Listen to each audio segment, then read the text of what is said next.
मनीष गर्ग, मैहर।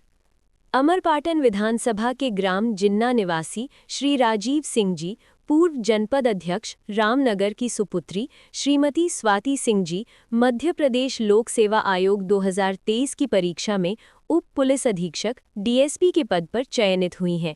बिटिया को इस सफलता के लिए बहुत बधाई। आपकी सफलता प्रदेश सहित समूचे विंध्य के युवाओं के लिए प्रेरणा है। ईश्वर से आपके उज्जवल भविष्य की कामना करता हूँ।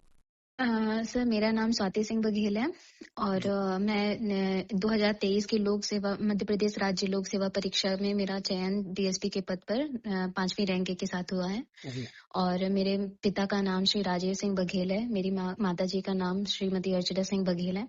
और पिछले ही वर्ष मतलब एक साल पहले ही 2024 में नवंबर में मेरी शादी हुई है। जी सर। और मैडम, ये आपने परीक्षा कैसे पास की? सर, परीक्षा के लिए सर यही है कि मतलब जो बेसिक जो कंटेंट है उसको फॉलो किया है, ज्यादा से ज्यादा रिवीजन पे फोकस किया है और सोर्सेज को अनलिमिटेड ना करके लिमिटेड करके और उस पे नंबर ऑफ टाइम्स रिवीजन पे मतलब कोशिश की है कि मैं उनको ज्यादा से ज्यादा रिवीजन कर सकूं उनका। और मैडम, आपकी स्कूल की शिक्षा दीक्षा?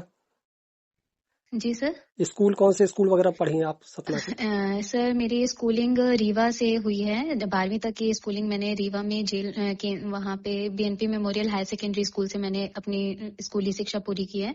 उसके बाद मैंने अपना ग्रेजुएशन जो है जबलपुर से पूरा किया है। पीडीपीएम IIIT जबलपुर में एक कॉलेज है, वहाँ से मैंने बीटेक की डिग्री लिया इलेक्ट्रॉनिक्स एंड कम्युनिकेशन। मैडम, ये पीएससी में आपसे कौन कौन से क्वेश्चन पूछे गए थे? सर, पीएससी में मेरा 2023 वाले में मेरा जो बोर्ड था माननीय मेहरा सर, राजेश लाल मेहरा सर जी का बोर्ड था, जिसमें बहुआयामी प्रश्न पूछे गए। सबसे पहले तो जो पिछले साल 2022 में जो मेरा साक्षात्कार हुआ वो माननीय कोष्ठी सर के बोर्ड में था। उसमें जो क्वेश्चन पूछे गए थे उनको उन्होंने पूछा कि आप लास्ट ईयर आपके कौन कौन से क्वेश्चन पूछे गए आपसे।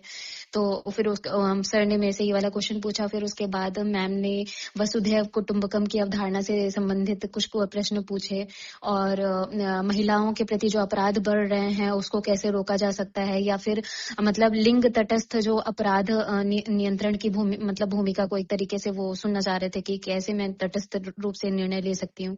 और कुछ ऐसे उन्होंने केस बेस मतलब स्टडी बेस भी क्वेश्चन पूछे, जैसे केस स्टडी से रिलेटेड, जैसे दंगे फसाद की कहीं अगर संभावना है तो आपका क्या प्रोसीजर होगा उसको सुलझाने के लिए, या आप कैसे निर्णय लेंगी उस सिचुएशन पे। तो कुछ ऐसे प्रश्न पूछे गए थे सर।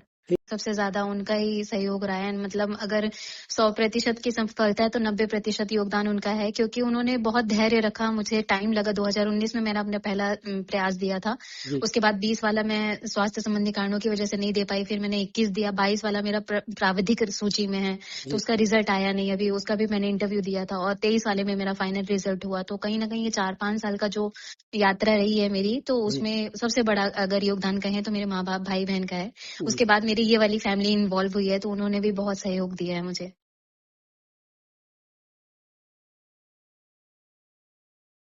नमस्कार दोस्तों, अगर आप रोज की ताज़ा और सच्ची खबरें सबसे पहले देखना चाहते हैं तो हमारे चैनल को अभी सब्सक्राइब कर लीजिए।